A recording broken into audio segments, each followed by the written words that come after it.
Before we jump into the story, make sure to like, share, and subscribe to our YouTube channel. And let me know in the comments where you're tuning in from. They say some moments haunt you forever and stick to your memory like shadows, always present, though never making a sound. It's been 2 years now, 2 years since that day, the day everything changed. It was supposed to be a simple outing, a day at the beach with my son Samuel. My husband Julian couldn't make it, but that was nothing new. His work was always his priority, always, and came first, and I grew accustomed to that. I had learned to navigate life without him, to make peace with his absence even when he was physically there. But that day, that particular day, felt different. It didn't feel right at the moment, and even now it still doesn't. We laid our towels out on the sand, the sun beating down a little more intensely than usual, maybe a bit too warm for comfort. I settled down, trying to shake off the weight of everything that had been building inside me. For the first time in what felt like ages, I felt the rare freedom of being away from the world's noise, the constant hum of responsibilities and expectations. I asked Samuel to help me rub some sunscreen on my back, a simple request that seemed natural enough. I didn't think twice about it. He's my son, my boy, someone I had trusted with everything. Why would I question something as innocent as that? At first, it was just his hands moving methodically like they always did when he helped me with something. But then it wasn't just that. I felt his touch linger longer than it should have, his hands moving lower and lower down my back. And I didn't stop him. I should have stopped him, but I didn't. Why didn't I stop him? It's easy to think you know yourself, to believe you understand your family, that nothing could ever surprise you. But there's always one moment in time, that can tear everything apart. For me, that moment came that day on the beach, and since then, nothing has felt the same.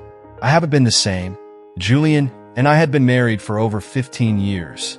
On the surface, we seemed like the perfect couple.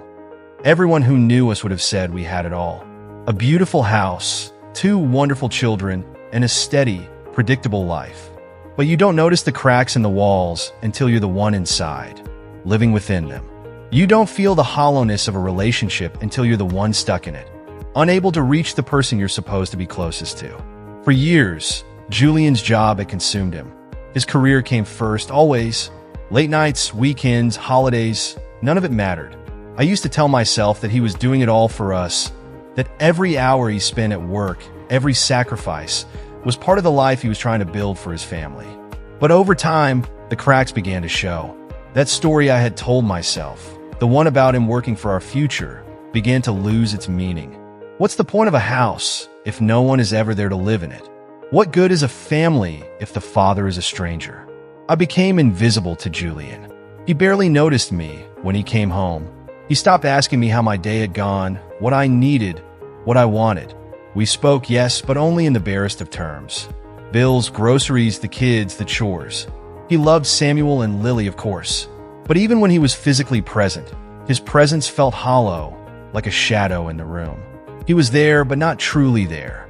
I used to sit across the table from him, the silence between us almost deafening, and wondered if he even saw me anymore, if he even noticed I was still here. That morning is still so clear in my mind. I stood in the kitchen, watching as Julian rushed around, grabbing his briefcase and heading for the door. He kissed the top of Lily's head as she sat at the kitchen table, engrossed in her cereal. Then he turned to me, his eyes flicking over me for just a moment before he spoke. "Sorry, Clara. I can't make it today. Something came up at work." He didn't wait for a response, just turned and walked out. I didn't argue, didn't ask why, didn't protest like I might have once done. I just nodded, the tightness in my throat making it hard to say anything at all. It was a familiar routine by now. He was always too busy and always had something more important. I told myself it was fine, as I always did. Samuel and I could still go on our own. Samuel was 16 at the time, tall and lanky, with his father's brown eyes, but with a softer, more approachable face. He had his moments, but that morning, he didn't say much. Not even when I mentioned it would just be the two of us today. I think, like me, he had grown accustomed to his father's absence. He just shrugged, grabbing the bags without a word and following me out to the car. As we drove to the beach, I couldn't help but glance at him now and then. He had his earbuds in, his gaze fixed out the window, lost in his world. Typical teenager. The silence between us felt comfortable, though, and as I watched him, I couldn't help but smile, despite everything. He was growing up so fast. One day, I thought I might blink and he'll be gone too, off to his own life, just like Julian had been, and I'd be left wondering where all the years had gone. The drive to the beach seemed to stretch on forever. My thoughts drifted, as they so often did, to Julian. I thought about the things we used to do together, the things I had once taken for granted. Movie nights, long walks under the stars, trips to nowhere in particular, just for the thrill of being together. I thought about the way his touch used to feel, the way his eyes would light up when he saw me across the room. That spark, I'd forgotten what it felt like. I hadn't felt anything in so long. I had become invisible to him, and worse, I was beginning to feel invisible to myself. The weight of the years and the emptiness of our marriage was becoming unbearable. I was tired of being unseen, of being nothing more than a shadow in my own life. Eventually, we arrived at the beach, and Samuel helped me unload the bags. We found a quiet spot near the water, a little farther from the crowds. I laid out the towels while Samuel set up the umbrella, his long arms working efficiently. For some reason, I felt the need to fill the silence between us. Maybe it was because I felt alone, even with my son beside me. Maybe I just needed someone to hear me. I wanted to connect with him, to feel something that wasn't just a hollow echo. "It's nice to get out, don't you think?" I said, trying to sound upbeat, trying to push past the heaviness I felt inside. He paused for a moment, then pushed his hair back with his hand, a gesture so much like his father's. "Yeah, Mom, it's nice," he replied with a simple nod, his tone flat, detached, as if he too were used to the routine. It wasn't the response I had hoped for, but it was enough. It had to be. I laid down on the towel, the coarse fabric pressing against my skin as I closed my eyes, letting the warmth of the sun blanket me. The heat seeped deep into my muscles, the kind of warmth that felt like it was going to melt away the tension, the exhaustion, the constant weight I carried. I didn't move for a while, just letting the moment out, trying to be present in the stillness. The waves crashed gently in the background, a rhythmic lullaby that seemed to hold the world at bay. It felt like a rare luxury, this quiet. For just an hour, I wanted to forget everything. The years of juggling responsibilities, the strain of managing a household mostly on my own, and the way my husband's absence had become a predictable companion. But even as I tried to let go, the thoughts crept back in. The worries, the duties, the responsibilities.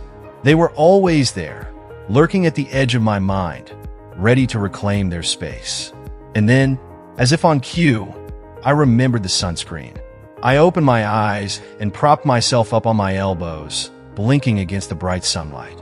Samuel was building a sandcastle nearby, focused, his small hands working diligently. If you're still tuned into this video and find the story inspiring, drop a 1 in the comments to let me know you're still with me. I sighed, pushing myself upright and brushing the sand off my legs. "Samuel," I called gently, my voice still heavy from the weight of the moment. He looked up, his face lighting up with that innocent enthusiasm I adored. "Can you help me with the sunscreen?"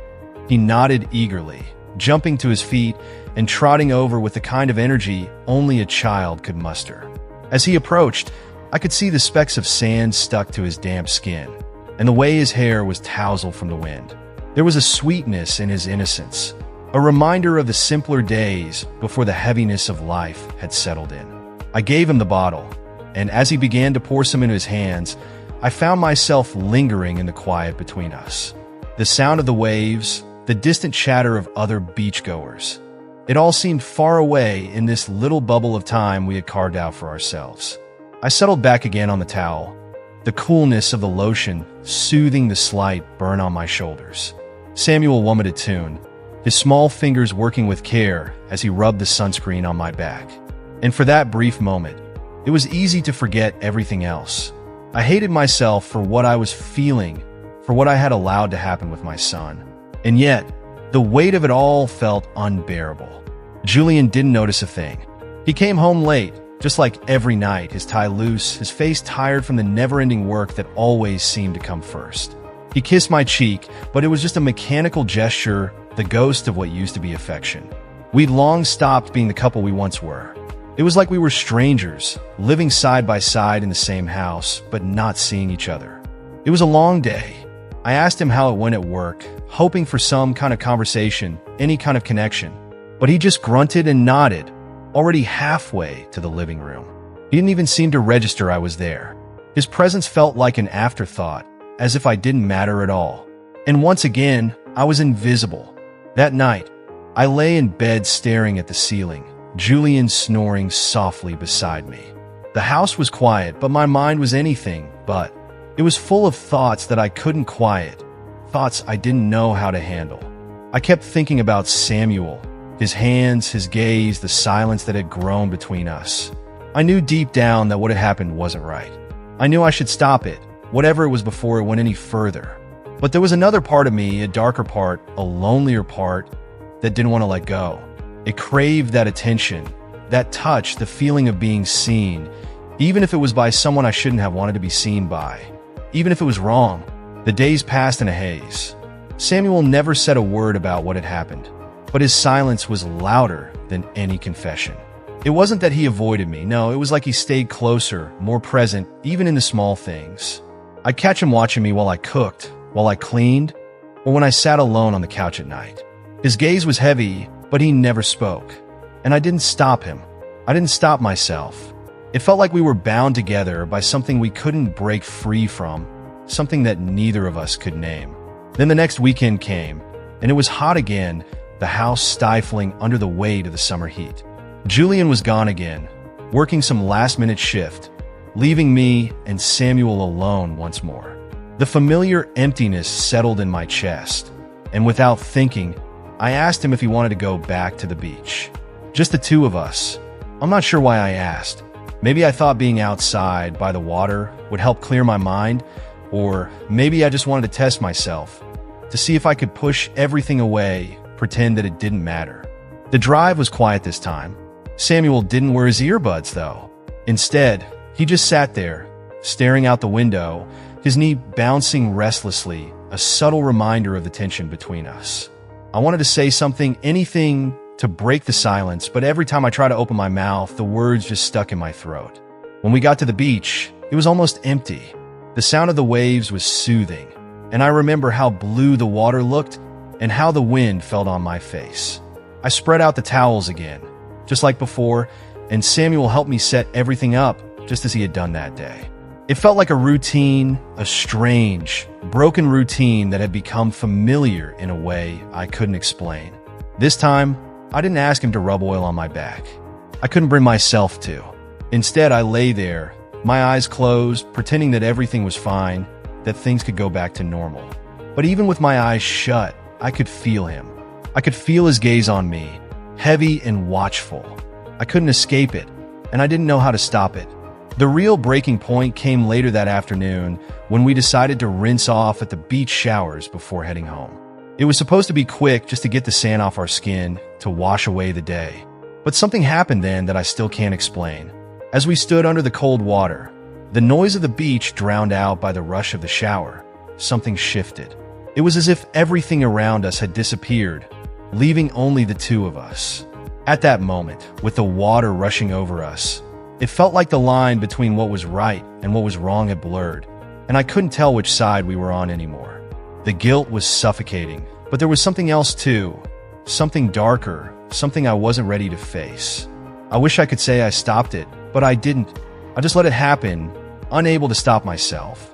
And as the water washed over us, I knew that whatever this was between us, it wasn't going to end there. When we reached the showers, the sound of the water hitting the floor echoed in the open space, sharp and cleansing. Samuel stepped under first, his small frame quickly disappearing beneath the cascade of water. He stood there, letting it run over him, the droplets glinting in the light as they slid down his back. I watched him for a moment, the familiar rhythm of his movements grounding me in a way I hadn't felt in days. For a few seconds, I just stood off to the side, lost in my thoughts, my mind drifting back to everything that had come before. Then, without really thinking about it, something strange tugged at me, a need to wash away more than just the salt water on my skin. Slowly, almost absent-mindedly, I began peeling off my outer clothing. The cool air hit me, and I stepped into the shower beside him, the cold water a sharp contrast to the warmth of the sun still lingering in my bones. The sensation was almost electric. The water was refreshing, but it also felt like it was washing away something heavier, something more internal. I wasn't sure why I felt compelled to do it, but there I was standing beside my son, skin exposed to the world in a way I hadn't been in years. Samuel turned his head toward me, his eyes widening in surprise. I couldn't quite read his expression. Was it confusion or shock? Or something deeper? Something I couldn't name? His gaze lingered for a heartbeat too long, and I could see the questions forming in his mind. Questions I didn't know how to answer, at least not right now. If you're still tuned into this video and find the story inspiring, drop a 2 in the comments to let me know you're still with me. The silence between us stretched on, heavy and thick, and for a moment, I wondered if I had done something wrong, if I had crossed some invisible boundary I hadn't even realized was there. But then, as the water continued to flow around us, the tension seemed to dissolve, and he just turned back to the water, letting it wash over him again. Maybe he didn't have the words to ask. Maybe he didn't need them. Maybe neither of us did. We didn't speak again until we pulled into the driveway, the low rumble of the car engine gradually fading as I shifted into park. The silence between us stretched out, thick and suffocating, almost as if neither of us dared to break it. The weight of the moment seemed to settle over us both, and I could feel the air in the car grow heavier with each passing second. I turned off the engine, but still, neither of us moved, not right away. The stillness was like a fragile thread, and I was afraid that even the smallest motion might snap it. For a while, we just sat there, both of us trapped in our thoughts. I could feel the tension in the space between us, the unspoken questions hanging like a fog. My hands gripped the steering wheel a little too tightly, as if I could hold on to some kind of control by doing so. I wasn't sure what I was waiting for, perhaps a sign, a shift, some kind of clarity. But when I finally dared to glance over at Samuel, I saw something that made my heart skip a beat. He was looking at me, really looking at me, in a way he never had before. His eyes were wide, searching, as though trying to understand something about me that had always been hidden. And it wasn't just the usual curiosity of a child. It was deeper, more intense. There was something in his gaze that I couldn't quite place at first. A quiet urgency, maybe, or a kind of knowing. But as I held his stare for longer, I realized it wasn't confusion, fear, or even anger. No, it was something else entirely. It was longing, a longing that made my chest tighten and my breath catches in my throat. It was a look I wasn't ready for, one that unsettled me in ways I couldn't articulate. It was as if he had seen something in me, some hidden part that I had spent years trying to bury, and now, there it was exposed. I shifted in my seat, trying to look away, but I couldn't. Finally, after what felt like an eternity, he spoke. His voice was quiet, almost hesitant, but it cut through the silence like a knife. "How long have you felt like this?" he asked, his words hanging in the air between us, delicate yet loaded. The question struck me harder than I expected. It was like he had pulled something out of me that I had been trying to keep hidden, something I had been asking myself for months, maybe years. How long had I felt this way?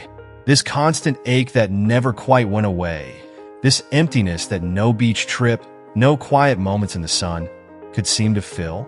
How long had I been carrying this unspoken weight, hiding it behind smiles, behind routines, behind the things I thought I had to do?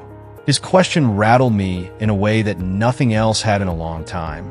It was the kind of question that makes you realize just how much you've been avoiding, just how deep the cracks are.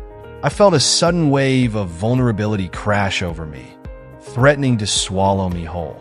I had never wanted him to see this part of me, this raw, unfiltered part that couldn't be fixed with a nice vacation or a family outing. I had wanted to protect him from it, to keep him safe in a world where everything felt fractured. But now, with his gaze still locked on me, I realized I couldn't hide from it anymore. And worse, I wasn't sure if I wanted to. I froze. My heart was pounding so hard I thought it might burst. I wanted to tell him to stop, to go back to his room, to leave me alone, but I didn't.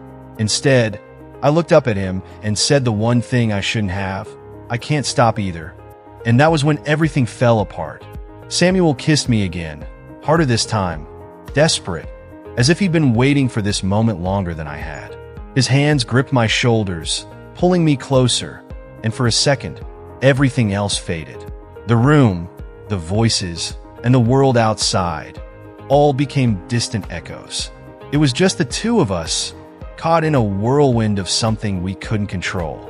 But even as the heat of his kiss burned through me, I felt the weight of the choice I had just made.